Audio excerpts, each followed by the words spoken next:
మరి బండి సంజయ్ గారిని కూడా విచారించినట్టుగా తెలవడం లేదు. అంటే నిజంగా విచారించుంటే తెలుస్తుంది.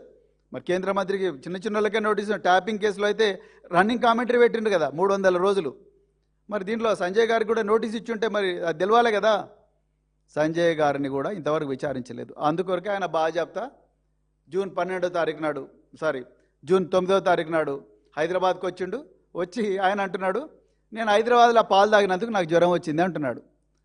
అయ్యా సంజయ్ గారు, మీరు మీ కుమారుడు ఈ వ్యవహారం చేసినందుకు ఈ పోక్సోలో మీ కుమారుడు మరి చేసిన నేరానికి ఆయన్ను 9 రోజులు మీరు కాపాడిన వ్యవహారానికి తెలంగాణ పిల్లలందరికీ జ్వరం వచ్చింది.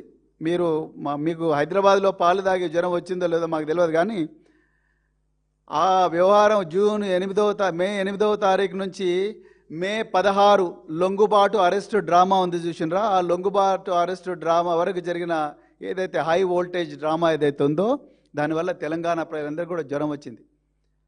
సో దీన్ని దయచేసి ప్రజలందరూ కూడా గుర్తించాలి. సో ఇక్కడ విషయం ఏంటంటే, కొంతమంది బీజేపీ నాయకులు ఏమాత్రం కూడా ఇక వాళ్ళకు ఆ రోజు ఎవరు మాట్లాడలేదు, కాంగ్రెస్ వాళ్ళు మాట్లాడలేదు, బీజేపీ వాళ్ళు మాట్లాడలేదు.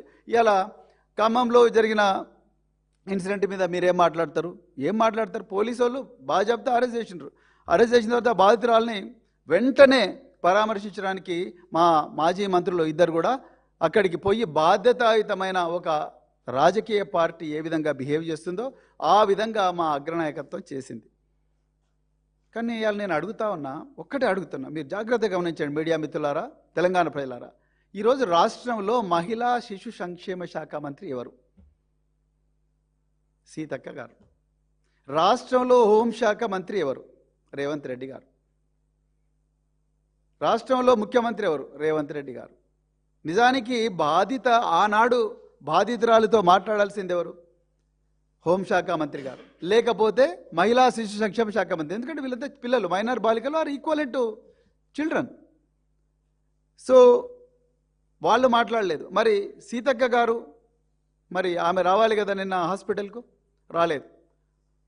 రేవంత్ రెడ్డి గారు రావాలి కదా, రాలేదు. ఆయన ఎంతసేపు ఇక మీనాక్షి నటరాజను పాపం ఒక మహిళ నమ్ముకొని, కాంగ్రెస్ వాళ్ళని నమ్ముకొని తెలంగాణకు వచ్చింది.